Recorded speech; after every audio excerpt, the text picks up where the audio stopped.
जी, नमस्कार। आपका अपना YouTube channel mission Ganga educational YouTube channel पर हार्दिक स्वागत है।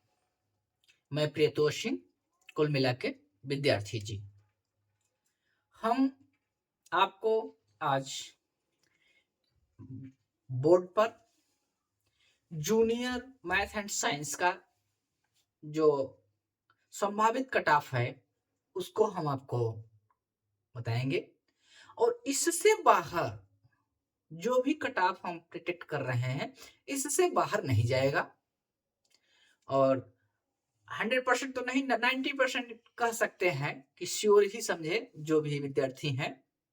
लेकिन जूनियर मैथ एंड साइंस का पेपर मॉडरेट था, इजी नहीं कह सकते हैं। मैथ का जो पेपर था, जो मैथ का जो पैटर्न था, बहुत कैलकुलेटिव था।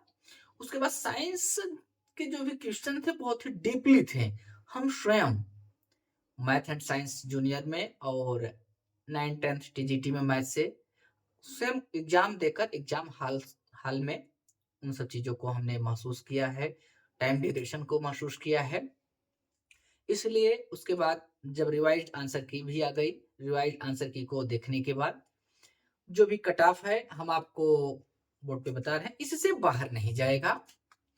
और अभी तो हाल ही में कल देर रात ये भी नोटिफिकेशन आ ही गया कि भाषा जो क्वालिफिकेशन नेचर का जो भाषा अहर्ता था, वो सिर्फ अब प्राइमरी में मेधावी सूची में शामिल किया जाएगा, यानी 1 से 5 में, 6 से 8 और टीजीटी पीजीटी में से हटा दिया गया है। ये भी फैक्टर मेरिट को बढ़ाएगा, बिल्कुल बढ़ाएगा। कुछ ऐसे भी स्टूडेंट थे या विद्यार्थी कह सकते हैं जो अच्छा खासा उनका अपने सब्जेक्ट में पकड़ था, लेकिन उनका भाषा क्वालिफाइंग नेचर जो भाषा हरता है, उसी में उनका पकड़ नहीं था। कम से कम 2-4% तो ऐसे अभ्यर्थी थे, लेकिन ये बहुत मायने नहीं रखता है, क्योंकि जो अपनी सब्जेक्ट में पकड़ रखता है, तो ऐसा नहीं है कि वो क्वालिफाइंग नेचर को क्वालिफाई नहीं कर सकता है, कर लेते हैं। 99% कर लेते हैं, 1% ऐसे ही विद्यार्थी 2% होते हैं जो नहीं कर पाते हैं। तो हमारे हिसाब से तो बहुत बड़ा फैक्टर नहीं बनेगा।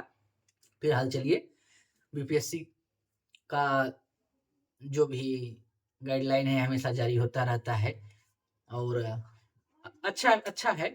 चलिए, इस प्रकार से अब हम आपको जूनियर मैथ एंड साइंस का जो भी संभावित कट ऑफ है हम आपको प्रिडिक्ट कर रहे हैं, इससे बाहर नहीं जाएगा। यूआर के जो कैंडिडेट्स हैं, मेल हैं, इसमें मेरिट थोड़ा सा अप ही रहेगा, ऊपर ही जाएगा। तो हम कह सकते हैं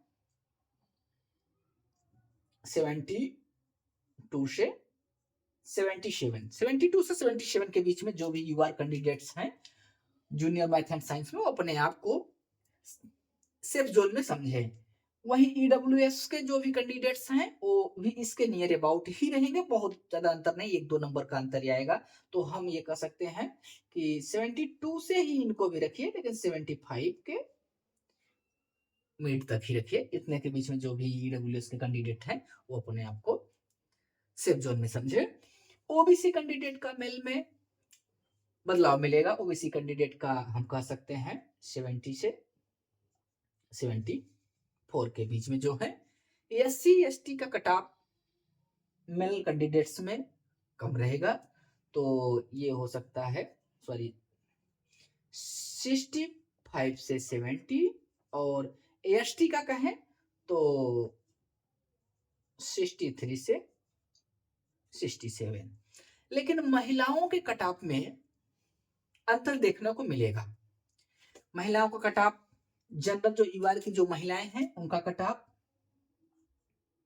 70 से 75 तक रहेगा। और एडब्ल्यूएस महिलाओं का कट ऑफ भी इसके पास ही रहेगा, बहुत ज्यादा अंतर नहीं देखने को मिलेगा। 70-73 के बीच में जो महिलाएं हैं, वो अपने आप को सेफ जोन में समझे। अगर 73 से ऊपर है उनका कट, जो भी आंसर की से मिलाए हुए रिवाइज आंसर की से भी आ गया है, तो वो अपने आप को बहुत ही सेफ जोन में ही समझे। 1 नंबर 2 नंबर ही प्लस माइनस हो सकता है, इससे ज्यादा नहीं होगा। और ओबीसी की जो भी महिलाएं हैं 65 से 60 और एससी की जो महिलाएं हैं 62 से 66। एसटी की जो महिलाएं हैं वो 60 से 64 के बीच में है, तो अपने आप को सेफ जोन में समझें और डॉक्यूमेंट के तैयारी में लग जाएं, क्योंकि बीपीएससी ने बता दिया है और सूचनाओं के माध्यम से भी सूचनाएं मिल रही हैं, न्यूज़पेपर के माध्यम से कई जो भी सूचनाएं हैं कि लास्ट दिसंबर या फर्स्ट वीक के जनवरी के फर्स्ट वीक में आपका रिजल्ट डिक्लेरेटेड कर दिया जाएगा। बहुत अच्छी बात है कि बीपीएससी ने इतना जल्दी जल्दी और कम समय में अच्छे ढंग से एग्जाम को कंडक्ट किया। इसके लिए हम बीपीएससी को भी और बिहार सरकार को भी और बिहार सरकार की शिक्षा के प्रति और साक्षरता के प्रति जो इसकी नीतियां हैं इसको भी धन्यवाद देते हैं। और इसी के साथ धन्यवाद। Thank you.